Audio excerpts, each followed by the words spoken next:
Bonjour à tous. Alors aujourd'hui je vais vous parler de génétique et d'épigénétique.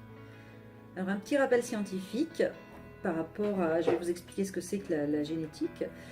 Donc notre corps est formé de cellules et dans chacune de nos cellules il y a un noyau. Dans ce noyau il y a notre patrimoine génétique qui est composé pour moitié des chromosomes de notre père et l'autre moitié les chromosomes de notre mère. Donc en fait, l'ADN va se trouver dans les chromosomes et chaque morceau d'ADN correspond à un gène.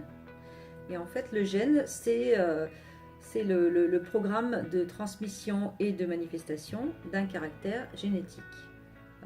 Par exemple, un gène va correspondre à la couleur de vos yeux, un autre va correspondre à la couleur de vos cheveux, à votre type de groupe sanguin, etc. Et c'est en fait ce programme qui va être lu par la cellule et qui va lui permettre de savoir comment elle doit fonctionner. Donc parfois on a des gènes en nous mais qui peuvent rester en sommeil, c'est-à-dire qu'ils ne vont pas s'exprimer. Alors parfois ils s'expriment jamais et parfois ils vont s'exprimer à l'occasion notamment d'un grand stress. Par exemple pour la sclérose en plaques, la première manifestation de cette maladie arrive souvent après un gros stress. En fait, ça va réveiller en quelque sorte le gène.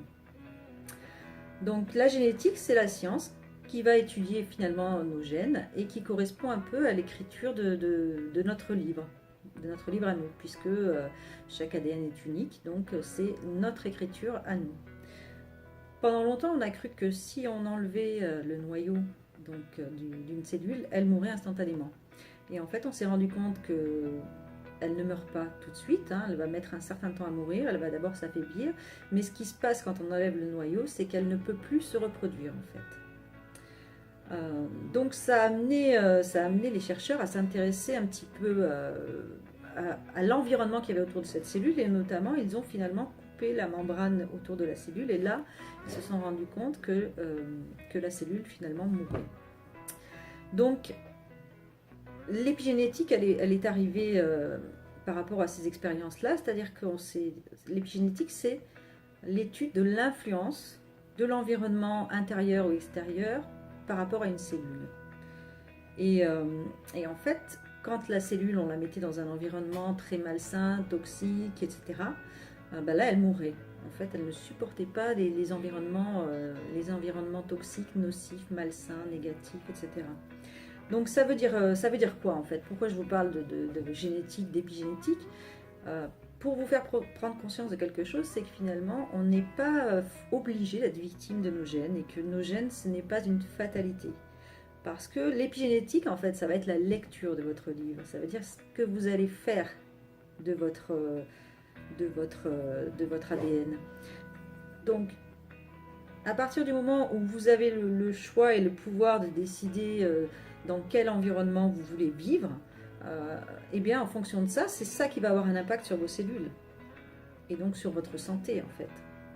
Parce que si vous êtes dans un environnement sain, que vous êtes dans des énergies positives, avec des pensées positives, une alimentation saine, vous faites du sport, etc., vous éliminez tout ce qui est toxique, et que finalement vous êtes heureux et vous êtes bien, ben votre ADN, ça va être la même chose en fait.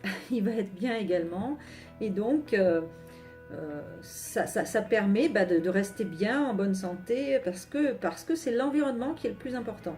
Et ce n'est pas ce qui est programmé à la naissance au niveau de votre caractère génétique. Donc ça veut dire aussi que toutes les croyances limitantes du style oui mais moi toute ma famille elle est en surpoids, ou toute ma famille a du cholestérol, ou toute ma famille fait de la tension, non, pas du tout, puisque c'est moi qui peux décider. Alors effectivement, si je suis persuadée que je vais avoir ça et que je fais tout pour que ça arrive, bah oui, mon gène héréditaire qui contient une tendance à faire du cholestérol, il va pouvoir se mettre en place. Mais encore une fois, c'est vous qui décidez. Donc c'était la bonne nouvelle que je voulais vous apporter aujourd'hui, c'est que finalement, nous avons le choix, nous avons le pouvoir de décider dans quel environnement on a envie de vivre et d'être, pour faire en sorte que, finalement, que nos cellules soient bien. Et ça, c'est au niveau de nos cellules, mais c'est à d'autres niveaux. Également, c'est que nous avons toujours le choix. Mais je vous en parlerai, ce sera un autre sujet. Et là, en tous les cas, je vous remercie de m'avoir écouté jusqu'au bout. Et puis, je vous dis à très bientôt. Au revoir.